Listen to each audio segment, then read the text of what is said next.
My parents bought my brother a luxury car for graduation. I opened my gift, a bill for their debts. It's only fair, my mom smiled. I packed my things and vanished. Weeks later, they called, panicked, please, we didn't mean it. I never thought I'd be the one to cut ties with my family.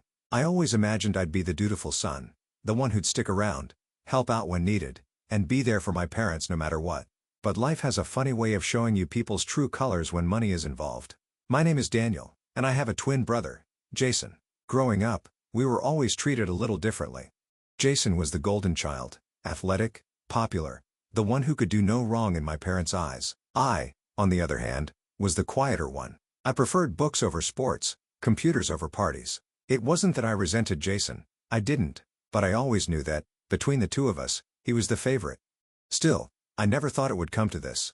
We both graduated from college at the same time, on the same day. It was supposed to be a proud moment for our family. Jason had gone the traditional route, studying business, while I had taken a different approach. I had started working online when I was 16, freelancing, saving every penny I could. By the time we graduated, I had a decent amount of money saved up, not enough to be rich, but enough to be comfortable. The day after graduation, my parents surprised Jason with a brand new luxury car, a sleek, black BMW. He was ecstatic, jumping up and down, hugging our parents like they just handed him the keys to a mansion. I was happy for him, truly, but I couldn't help but feel a little curious. What about me? I didn't expect a car. That wasn't my style. Maybe a watch? A heartfelt letter? Even just a "we're proud of you" would have been nice. But when my dad handed me an envelope, I felt a weird pit in my stomach. Inside was a bill, a long list of numbers, amounts, and final totals that I stared at it, confused. What is this? My mom smiled, as if she'd just given me the best gift in the world. It's only fair, Daniel. You've been working for years. You've saved up so much. It's time for you to help out the family. My dad nodded. Jason doesn't have anything saved up yet. He'll need help getting started in life. But you? You're responsible. You've got money. This is just a small way for you to contribute. I felt my blood run cold. They weren't giving me a gift. They were handing me their debt. They expected me to pay for them while they rewarded Jason with a luxury car. And they actually thought this was fair. I looked at Jason, expecting, I don't know, maybe a little guilt? Maybe hey, this isn't right? But he just shrugged and said, come on, man. You always say you don't care about money. That was when I made my decision. I took a deep breath, folded the paper neatly, and slid it back into the envelope. Thank you for this, I said, my voice even. It's a real eye-opener. My mom beamed. I knew you'd understand. I smiled back. Then I packed my bags and left. I didn't yell. I didn't argue. I just walked out. They didn't try to stop me. I don't think they fully realized what I was doing. Not yet, anyway. But that would change soon enough. Because 2 weeks later, I got the first desperate call. I ignored the first call. Then the second. Why the third call? My voicemail was full of messages from my parents, my brother, even my aunt. At first, they were casual. Hey, Daniel. We just wanted to check in. Call us back. Then, a little more insistent. Daniel, why aren't you answering? We need to talk. Then, desperation. Please, Daniel, we didn't mean it like that. Just call us back. But I didn't. That I wasn't going to give them the satisfaction of acting like nothing had happened. For the first time in my life, I was putting myself first. The first week after I left, I stayed at a cheap Airbnb in another city. I wasn't sure what I wanted to do yet, but I knew I wasn't going back. I had enough savings to figure things out, but my parents? They weren't as lucky. The second week, my brother started calling. First. It was all bravado. Dude, stop being dramatic. Just come back already. I blocked his number. Then my mom switched tactics. Daniel, sweetheart, we're struggling. You know we've always supported you. Can't you just help us out a little? That was rich, coming from the woman who had smiled as she handed me a bill instead. Then, the real panic set in. One evening, I was checking my email when I saw a message from my dad. Subject, please read this. Sony hesitated, but curiosity got the best of me. Daniel, we're in trouble. We took out some loans we can't pay back, and we thought we could handle it. But things are getting worse. Jason doesn't have the means to help us, and we thought you wouldn't mind. You've always been so independent, so responsible. We misjudged the situation, and for that, I'm sorry, but we need you. Please, at least call us back. I stared at the email for a long time. It was the first time they had even come close to admitting they were wrong. But it still wasn't an apology. Not really. They weren't sorry for how they had treated me. They were sorry that I had left. And now, their perfect golden child wasn't enough to fix their problems. For years, I had watched them favor Jason, give him everything, make excuses for him while expecting me to be the responsible one. And now, when their choices had finally caught up to them, who did they turn to? Me? Because Jason, the son they had spent years prioritizing, wasn't capable of helping them. I closed the email without responding. Then, a few days later, I got the call that changed everything. It was my aunt. And for the first time, I hesitated before ignoring it. I stared at my phone for a moment before deciding to pick up. I didn't know what to expect from my aunt. She wasn't as involved in the drama, but she'd always been somewhat of a peacemaker between me and my parents. Daniel? Her voice was soft, almost pleading. Can we talk for a minute? I sighed. About what? About your parents. They're worried about you.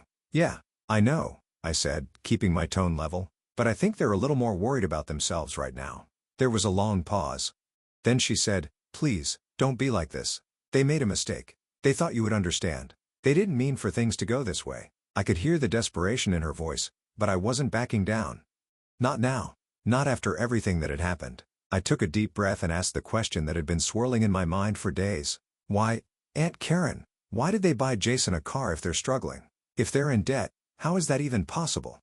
How could they think that's okay? There was another long pause. Then, finally, she spoke, but her voice was shaky. I don't know, Daniel. They thought they could handle it.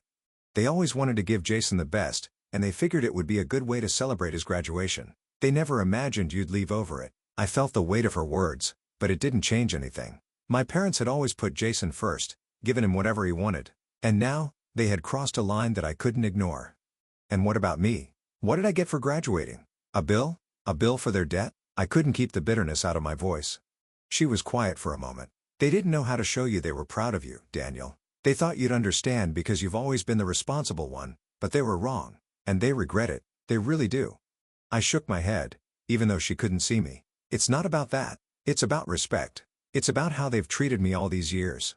How they've always put Jason on a pedestal and expected me to take care of everything else. I could feel the anger rising, but I kept my voice steady. They didn't give me a car, an opportunity, or even a proper thank you for all the work I've done. Instead, they gave me their problems, and now they want me to fix them. Aunt Karen was silent for a long time. Daniel, I think they're finally realizing they've messed up. They just don't know how to fix it. Please, come home. Let 'em make it up to you. I wasn't sure if I could. The emotional toll was too heavy, but something inside me softened just a little. Maybe, I said, but they have to show me they're serious. This can't just be another excuse. If they really want to fix things, they need to prove it. Aunt Karen sighed in relief. Thank you, Daniel. I know this isn't easy. Before I could respond, she added, but there's something you should know. Jason called me too, and he's been asking if you'll come back. He's not as indifferent as you think. I frowned. Really? He's actually concerned? Yes, she said quietly. But it's more than that. He's starting to see the bigger picture. He's starting to realize just how much you've done for the family and how much he's taken for granted. I didn't know what to think of that. Jason, the golden boy, realizing his actions? It sounded too good to be true.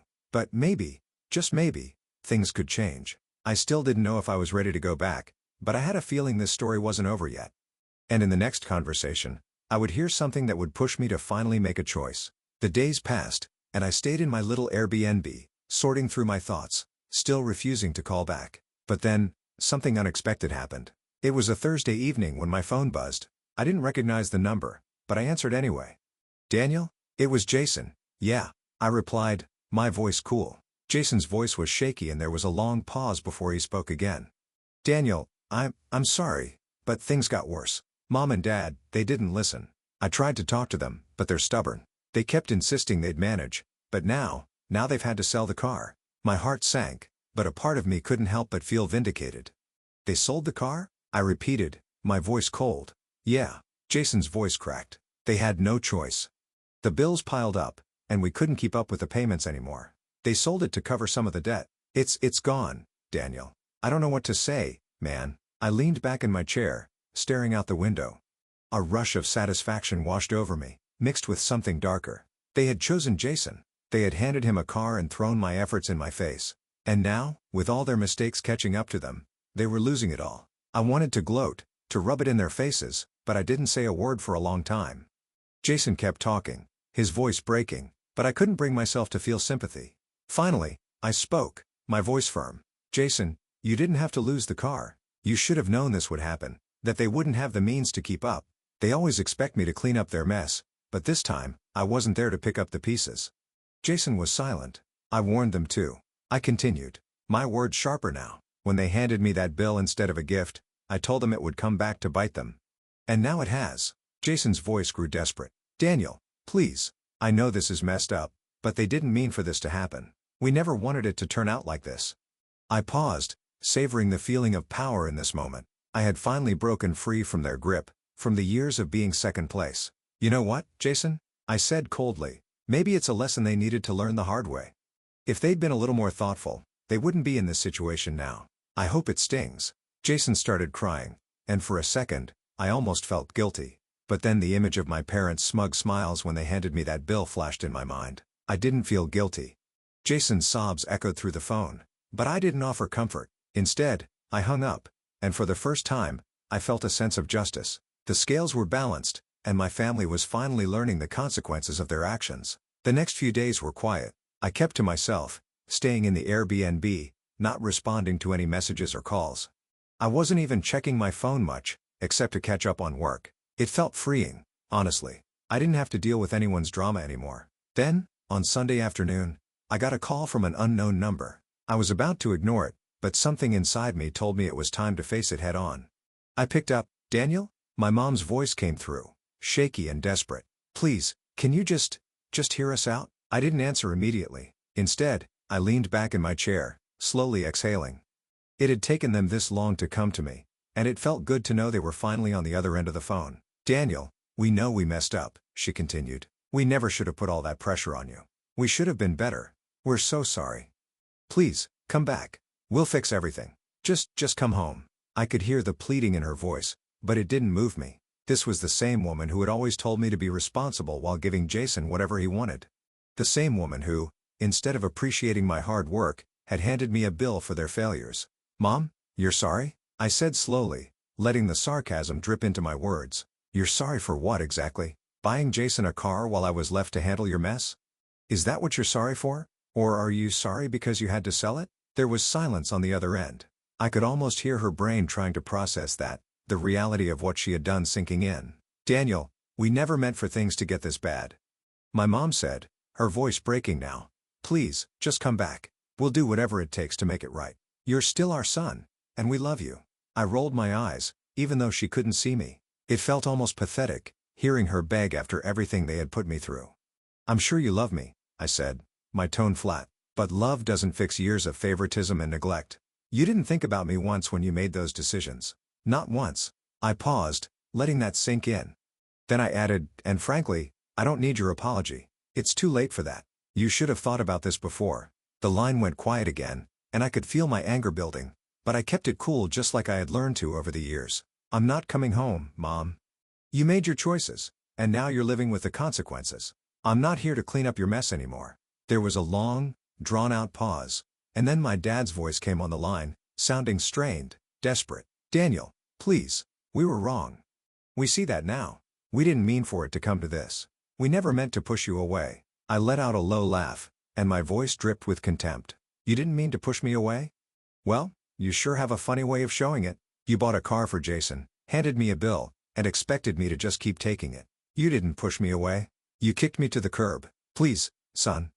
My dad's voice cracked. We were just trying to give Jason something. We wanted him to feel proud of his graduation, and we thought that would make it right. But we've realized it wasn't worth it, not if it meant losing you. It almost felt like they were groveling now, and the power was entirely in my hands. You're right about one thing, Dad, I said, my voice sharp. You lost me, and you're not getting me back just because you've suddenly realized your mistakes. I paused, letting the silence stretch out between us. I'm done here, I added coldly. So, keep your apologies, keep your guilt, and next time you want to celebrate someone, maybe think about who you're leaving in the dust. Without waiting for a response, I ended the call. I stared at my phone for a long time. The satisfaction of finally putting my foot down sinking in. They had taken me for granted for far too long. But now they knew what it felt like to lose me. I could hear their apologies echoing in my mind, but it didn't matter. They had had their chance. And now, they would have to live with the consequences. Weeks passed after that phone call, and I didn't hear from them again. The silence was almost louder than the chaos that had led up to that moment. I kept going about my life, working, enjoying the peace and freedom I'd fought so hard to create. Then, one afternoon, a package arrived. It was for my parents. I stared at it for a while, unsure of what it could be. The thought of them trying to contact me again made me hesitant, but curiosity won over. I opened the package. Inside was a simple letter, handwritten, the paper creased from being folded too many times. Daniel, we don't expect you to forgive us. We know we hurt you. And we've realized we've lost something far more important than a car or a gift we could never afford to give you. But we want you to know, we're sorry. And we'll always love you, even if you never come back. Please don't forget that I read the letter twice.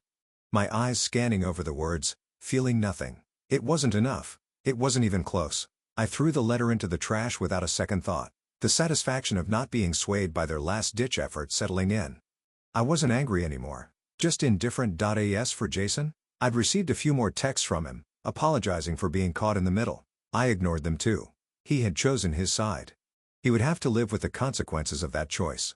Life went on. I kept growing my business, kept moving forward with my plans. It was all on my terms now, and I wasn't about to let anyone, least of all my family, take that from me. And as for them, well, they would always have their regrets, but at least I didn't have to carry the weight of theirs anymore.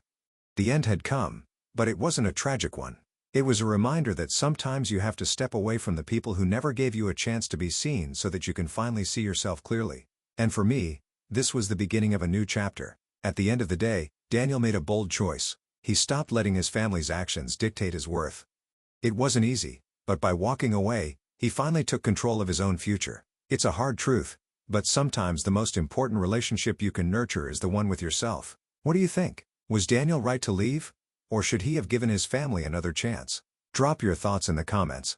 I'd love to hear what you think. And if you want more stories like this, make sure to subscribe and turn on notifications so you don't miss out.